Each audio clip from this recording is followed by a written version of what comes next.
Bonjour à vous, bienvenue sur une digue languedocienne, accompagné de mon ami Greg Debeau. Bonjour à vous. Voilà, la dernière fois, sur le numéro 26, nous avons parlé de différents montages, spécial loup, dorade, marbré, avec différents appâts. Aujourd'hui, on va vous parler un peu des appâts vraiment spécifiques pour la dorade.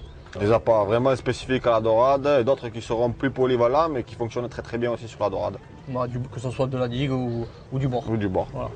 Donc là, on a différents appâts. Greg, tu peux les présenter Ouais, on a donc des vers de sable, des bibis, des couteaux, des vers de sable que l'on a ramassés là tout à l'heure, Voilà. des arénicoles que l'on a ramassés aussi juste là tout à l'heure. Donc écoute, on va commencer par le bibi. Hein. Il y a plusieurs façons de déchirer le bibi, on le sait. Et la façon que je vais présenter là, elle est, on va dire, différente. Hein, parce que c'est vrai que le bibi, on dit toujours, il ne faut pas le percer, il ne faut pas le trouer. En fait, moi, tu sais, le bibi, je le prends, je le coupe en deux.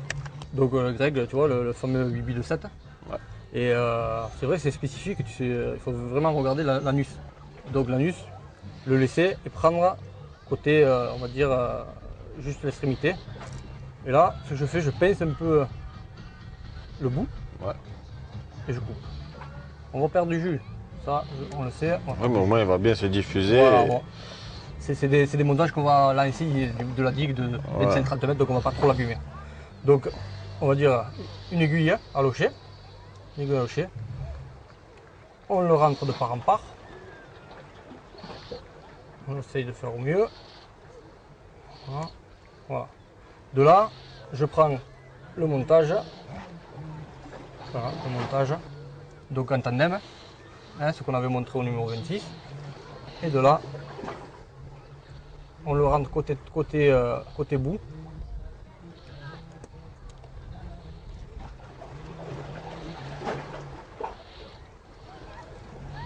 Parce que le tu as vu, regarde, on va dire qu'il reste, ça fait un petit bibi quoi. Ah oui, Il est coupé, oui. ça fait un petit bibi. Seulement pendant 10 minutes, un quart d'heure, il va diffuser vachement des flux. Voilà, c'est ça.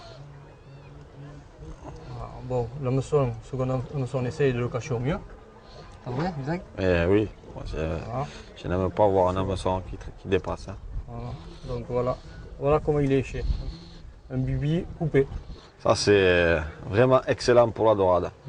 Dans les lancers de distance, on va dire relativement proche, dans les 40 premiers mètres, le premier quart d'heure c'est vraiment très bon, vu toutes les effluves que cela disperse. Pensez à le changer assez régulièrement. Ah, attention. Mais c'est petit, hein. Tu veux ça là-bas? C'est petit, non, poulet. Je vais descendre, je vais la décrocher. C'est tout petit. Petite dorade. Mais on va essayer de ne pas la blesser et de la relâcher dans les bonnes conditions, quoi.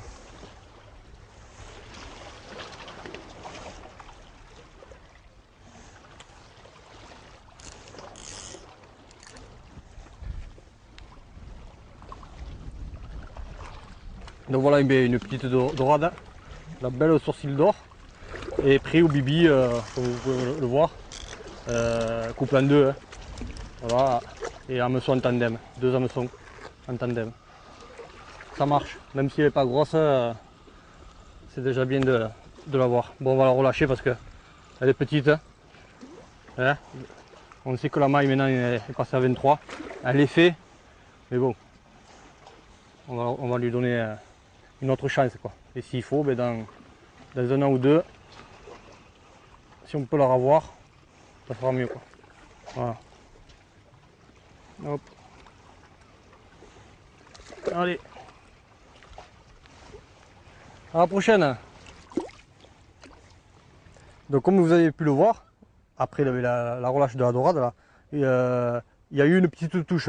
Et par contre, quand il y a une petite touche comme ça, c'est pas forcément que c'est une petite dorade. Très souvent, les petites touches, c'est des grosses dorades. Ça m'est arrivé plusieurs fois de voir le sillon trembloter, et vraiment léger, et faire des dorades de 2 kg, voire plus, quoi. Ça n'empêche pas. Par contre, les touches, des fois, elles se produisent à l'inverse, quoi. Au lieu le sillon bouge, votre fil se détend, donc forcément on ne voit pas le sillon bouger, et votre fil revient au bord. Donc fil détendu, c'est souvent une touche à revenir, quoi. Donc là, par contre, vu qu'on pêche sur des rochers, vite prenez contact, prenez la canne, prenez contact avec le poisson et essayez de la ferrer au mieux, quoi. Parce que si elle vient se mettre dans les rochers, là c'est souvent la casse assurée, quoi.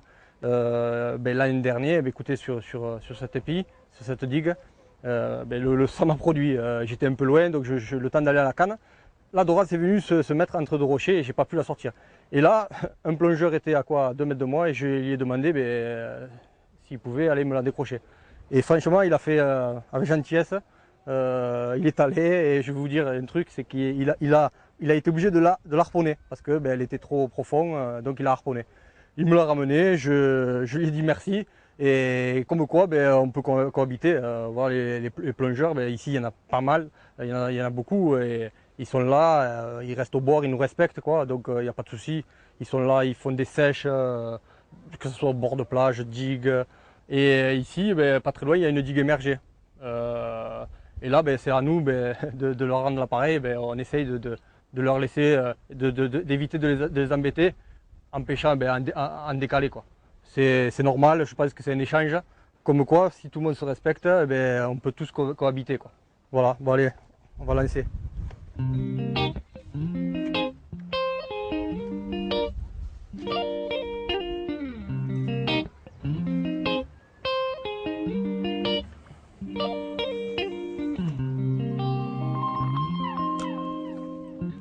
Écoute Greg, on va passer au verre de sable. Allez, on va passer au verre de sable qu'on a ramassé tout à l'heure. Ouais.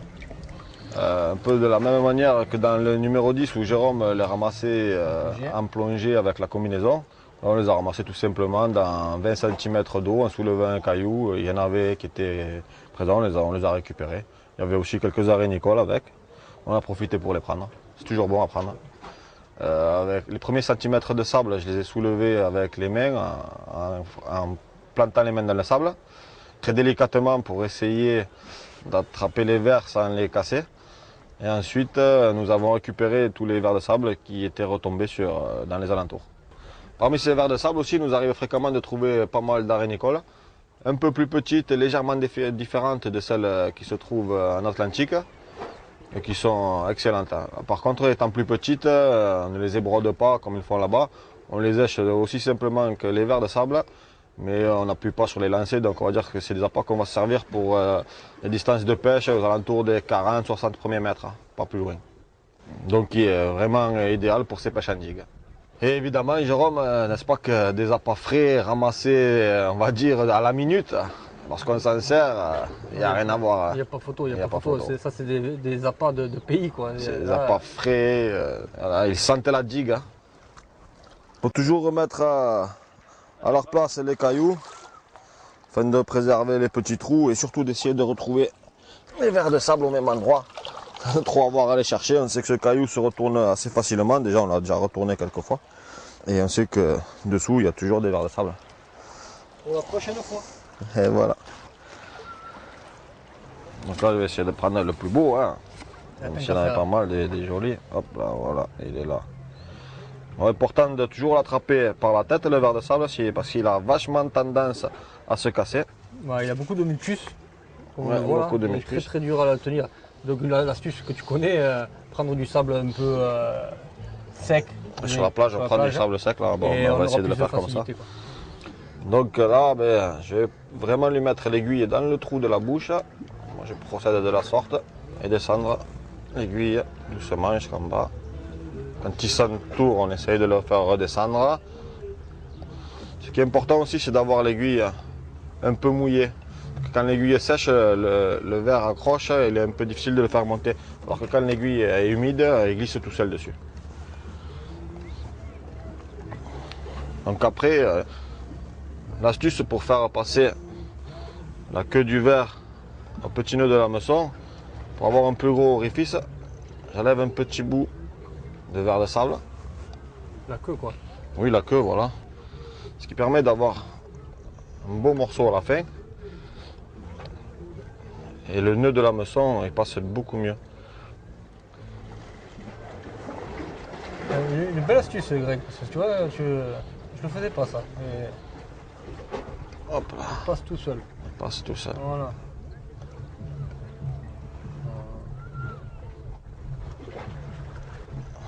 câble. Voilà, un verre comme ceci présenté, en général, au coin où on se trouve, en général, les belles mères n'y résistent pas. On peut tout aussi bien prendre un marbré, voire un sard, un loup. On a fait même pas mal de jolis loups ici avec ces vers de sable là. Et encore maquereau en ramenant, sorel, tout ça, bon, c'était en ramenant. Et alors, pas possible ça. Ah, c'est pas. Marbré. Ouais. Bon marbré. Hein. Eh ben, bravo poulet. Et alors mes petits Le marbrés. verre de sable hein, encore. Hein. On le fait le verre de sable. Hein. Ah. Quand même. Hop. Il a avalé. Ah ouais, il a avalé. Faut pas trop lui faire mal. Hein. Ah, tu coupes le fil. Je vais couper le fil. Tu peux tenir le fil, s'il te plaît? Allez, couper le fil à ras de la bouche là.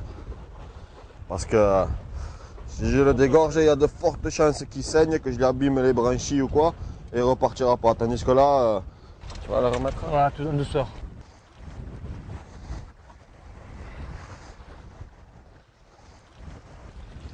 J'aurais dû me douter qu'avec la touche à revenir, ça serait marre. Ouais. Allez, le prochain c'est plus gros. J'espère. Hein. Bon, ben, en parlant d'appâts que l'on peut trouver au bord, sous nos pieds, maintenant je vais vous présenter aussi comment écher deux moules, vu que j'en ai ramassé deux assez belles tout à l'heure. Et il y en a tout autour de nous, comme vous pouvez le constater, il y a des moules de différentes tailles collées au rocher. Et en cherchant un peu, on peut trouver celle à la taille idéale. Et voici, donc je vais prendre la plus grosse des deux pour montrer la première technique. En fait, cette technique, c'est une technique que j'ai vue dans le côté pêche numéro 10, sur la pêche à la pierre en bateau. C'est une technique qui m'a vachement plu et que j'ai essayé d'adapter à la pêche de bord, au surf casting en général, à la pêche de bord en général. Et apparemment, ça a plutôt bien réussi. Donc ce qui est important, c'est de ne pas trop ouvrir la moule, de bien gratter le nerf pour décoller la chair. Essayez d'en garder le maximum. Par contre, sur cette partie-là, il ne faudra pas trop gratter au couteau. On va venir par derrière, décoller un maximum de chair. On va décoller un peu aussi sur le devant de la moule. Et là, on va essayer de conserver toute l'attache à la coquille. C'est ce qui va permettre de bien présenter la chair au maximum. Donc après, on fait sortir la chair. Voilà. Là, la chair, elle est maintenue par deux petits nerfs. C'est très solide, ça ne bouge pas. Préalablement, à l'aide du couteau, j'ai effectué un petit trou sur le dessus de la coquille. Et maintenant, à l'aide de mon aiguille, je vais passer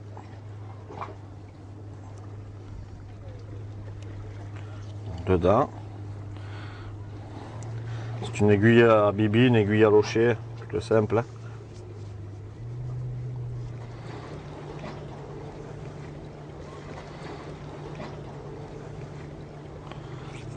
Hop. Et à la maison, j'avais collé juste au-dessus d'un hameçon de 6 une petite perle noire. Noire tout simplement pour qu'elle se confonde avec la couleur de la coquille. Donc cette petite perle noire va venir embuter sur la coquille, laissant libre l'hameçon que l'on va pouvoir cacher discrètement. D'accord, en fait la bille noire c'est pour amortir quoi. La bille noire sert à amortir et noire pour la discrétion, la discrétion, quelle est la couleur de la moule. Donc on va pouvoir venir discrètement cacher l'hameçon dans la chair. Voilà, il est très bien caché. Évidemment, comme ça, Jérôme, présenté comme cela, ça va être tellement attractif qu'il y a une multitude de poissons. Les poissons du secteur vont vite se rabattre là-dessus. Il faut espérer que ce soit les grosses en premier. Et donc, avec cette manière-là, il faut être très proche de la canne car les touches vont être très rapides. Ouais.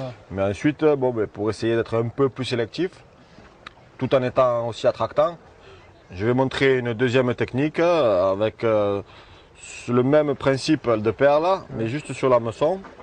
avec une seconde moule, ligaturer la chair d'une seconde moule sur cet hameçon-là. D'accord. Tu vas nous montrer ça? Ouais. Donc pareil, j'ai fait un petit trou. Donc préalablement, là, j'ai ligaturé la chair d'une seconde moule sur l'hameçon. L'hameçon, c'est le même principe que tout à l'heure, une petite perle collée à 3 cm, un hameçon de 6. Donc, le petit trou. Là, j'ouvre la moule. En fait, je l'ouvre tout simplement. Là, je casse le nerf.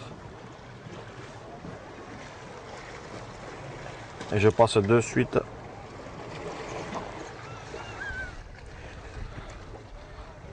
Donc, il va y avoir la moule, on va dire simplement ouverte avec la totalité de sa chair intacte. Plus une moule ligaturée à l'intérieur. Ouais, c'est presque sur le même principe, sauf que tu as une moule en plus sur l'autre hameçon. Voilà, tout à fait. Tout à fait, voilà. Ça va se présenter comme ça dans l'eau. Là, ça va être un peu plus long parce qu'il va falloir quand même passer à l'intérieur et il faut croquer un peu la coquille. Donc, c'est plus sélectif pour les plus gros poissons. Ah oui, là, Et on peut éventuellement aussi la ligaturer complètement pour la retrouver fermée si le poisson est bien présent. Ouais, au moins elle durera un peu plus longtemps déjà. Si vraiment il y Voilà, a s'il y a des des belles. parce que tu sais, quand tu mettras un élastique, là, les fluides ça sortira quand même. Hein. Oui, Ça sera pas oui, fermé. oui. Enfin, C'est franchement un bon montage. ça te plaît, mon Ah, petit? ça... Voilà.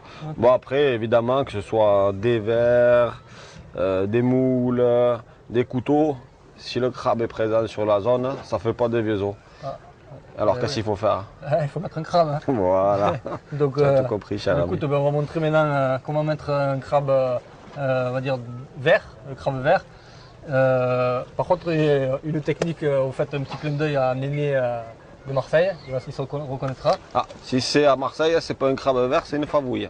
C'est favouille, favouille, c'est vrai, c'est vrai. c'est vrai. Oui. Et on va dire que cette technique, elle m'a plu et je l'ai mis en pratique, franchement, c'est vraiment pas mal. Donc ben, écoute Greg, regarde, là, c'est bon, on va un peu le blesser, mais bon, C'est la pêche. c'est la pêche. Donc, allez, écoute, tu vois, on coupe toutes les pattes, les pinces. Il est bien vert celui-là. Ah, tu vois, c'est Une bien. jolie couleur. Il me plaît, il me plaît. Et là, pour vraiment qu'on découvre vraiment sa chair, on va couper tout autour, on va le faire de suite. Voilà, vous coupez tout le tour. Ah ouais, on dirait un hamburger de crabe. Ouais, voilà, tu vois, tout compris. Tu as tout compris. Voilà, hop, un petit coup là. Là. Et là, il y a juste à décapsuler, comme on peut le dire, hein, la carapace. Voilà. Regarde si c'est pas beau ça. Magnifique. Si j'étais une dorade, je sortirais T'as dessus. vu? Regarde. Tout chaud. Et là, donc, préparer un montage Wishbone. Hein. Et juste les hameçons, on les met juste derrière. Ah oui. On les plante et on sort. Un là. Et un là. Voilà.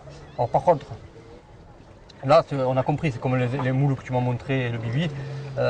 C'est des appâts qui vont pas durer longtemps. Hein. S'il y a des petits, tout ça, chaque 10 minutes, un quart d'heure, il va falloir changer. Après, on peut toujours mettre du fil ligaturé pour essayer de maintenir un peu plus longtemps voilà, la chair sur mais bon, quand vraiment les dorades sont présentes, franchement, le mieux c'est ça. Et ça, au fond, ben, Ouais, là encore, présenté de telle manière, bon, ben, ça n'a pas, qui n'est pas fait pour atteindre des distances énormes, toujours entre voilà. 30, 40, 60 mètres. on est en digue ici, il y a quand même assez de fond. Donc aller entre 20 et 50 mètres, c'est bon, ça le supporte. Bien. Oui, Voilà. oui. Donc en parlant de crabe, Greg, ben, tu sais que bon, ben, on a trouvé des vers de sable, on a trouvé un peu d'arinicole, tout ça. Et aussi, ben, ici, on a des crabes de sable. Petit crabe de sable. Petit crabe de sable. Et donc, du coup, ben, moi, ben, je vais te raconter une petite anecdote. Quand j'ai fait un concours en Corse, ben, tu sais, j'ai essayé d'avoir des infos, forcément, je suis allé au bord de la plage. Et il y avait un petit vieux là, qui était en train de pêcher. Et du coup, je vais le voir et il avait des bouts de bois. Tu vois, il avait ses cannes, mais il avait des bouts de bois devant lui. Et je voulais savoir ce que c'était. Et forcément, en fait, ce monsieur-là, c'était un piège à crabe de sable. Ah mince. Un crabe de sable, ouais, mais écoute, il m'a appris à faire les crabes de sable avec Tu me simplement, montreras. mais il n'y a pas de souci, tu vois, c'est très simple, un bout de bois, quelconque, pas Ouais. besoin de longueur, tout ça, un bout de fil d'1 mètre. Et après, comme appât, écoute, sardines, bibi, D'accord. tout ce qu'on a comme vieux appâts, tout ça un peu Ouais, friandé des ou quoi. tripes de Voilà, tout ce poisson, ouais, le crabe, ça. ça prend. Donc on fait un petit nœud, et il y a juste à aller donc en bordure de plage, juste c'est à la limite de l'eau qui monte et tombant qui dans la descend, vague, le tombant, voilà, le tombant. On plante notre bâton, que en fait le bas de ligne navigue. En fait, tu vois, par rapport au courant, les vagues, tout ça, il suit. Et en fait, quand le bas de ligne, eh bien, il s'arrête, mais forcément, le crabe, il a pris et il s'ensable. Donc quand tu vois ton bas de ligne qui est arrêté, eh bien, ça veut dire que tu as un crabe au-dessous de ton appât. Maintenant que tu me dis ça, un jour d'ailleurs en compétition, j'avais mis mon montage juste devant le trépied. Et effectivement, il était éché. Et au bout, mon verre de sable s'était enterré. Il y avait un crabe. Donc, tu Petit vois, crabe blanc. tu vois, Bonne voilà. technique. Bonne technique, et en plus, attends, si on peut avoir les appâts à portée de main, quoi, c'est Ah, évidemment, c'est le mieux. évidemment. Voilà. Allez, on va vérifier si les crabes ils sont sur les pièges qu'on a posés tout à l'heure. Donc, sur le premier, il n'y a rien. Sur le premier. Et le second, on l'a placé. Ah, le second, il y en a quelques-uns. On voit bien que l'appât est arrêté là, que celui-là, il est un peu plus en mouvement. Je vois le crabe en plus. Donc, écoutez, voilà, on voit bien que l'appât est vraiment arrêté. Donc ça veut dire que le crabe l'a attrapé et il a tiré dans le sable. Donc écoutez, regardez, c'est simple. Hein. Hop. Voilà, bon là il n'y en avait qu'un. Bon, c'est déjà ça, pour vous montrer un peu. Les crabes de sable. Vraiment bon pour la dorade, quoi. Tout ce qui est sparidé, mais bon, là en l'occurrence c'est la dorade. Et donc ce crabe est très bon pour la pêche au bouchon. De plus en plus de pêcheurs se mettent à la pêche au bouchon à la dorade. Et aussi on peut aussi pêcher forcément à la calée, un petit hameçon là de 4 ou de 2. Si on n'a pas vraiment très sélectif pour la dorade. Allez, écoutez, on retourne dans nos cannes. On va lui rendre la liberté quand même. La pauvrette. Allez.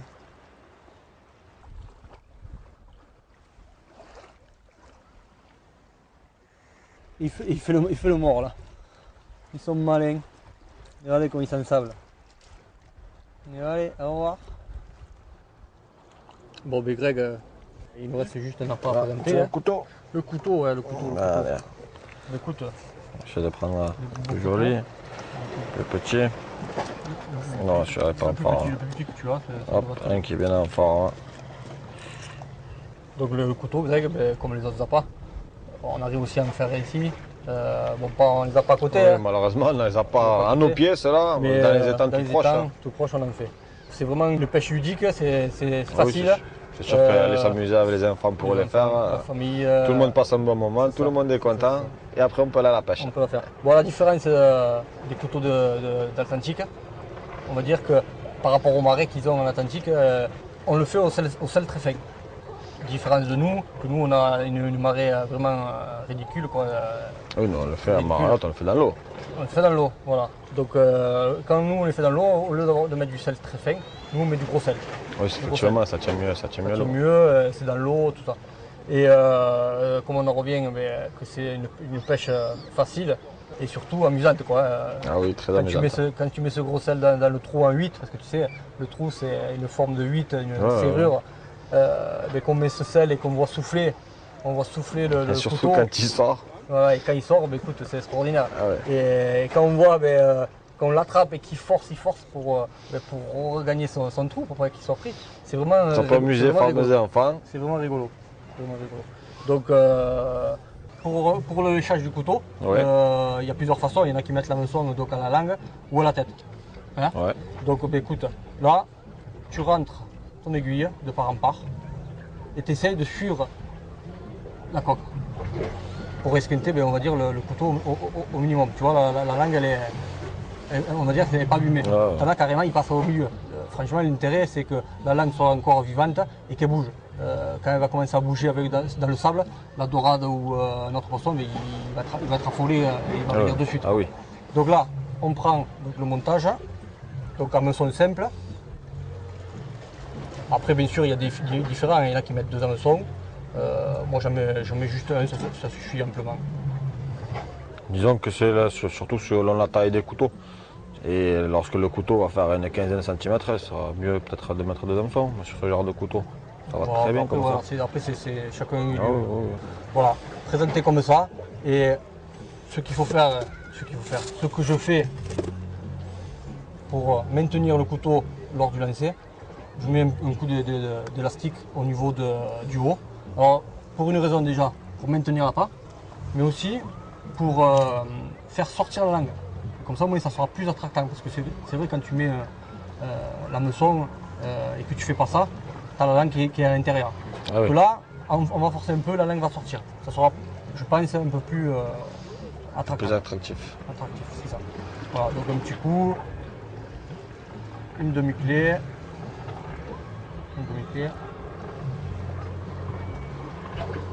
voilà, et on coupe. Donc là après, ben, écoute, le couteau est prêt à lancer. Voilà, tu vois, la meçon est légèrement décalée. Voilà. Bon, ben, écoute, Greg, on a passé en revue les différents appâts. L'essentiel notamment. Essentiel. Surtout que la majorité des appâts aujourd'hui, ben, on les a trouvés sous nos pieds. C'est ça. C'est ça aussi la pêche. Poser une canne, essayer de chercher autour de soi les appâts d'une fraîcheur irréprochable.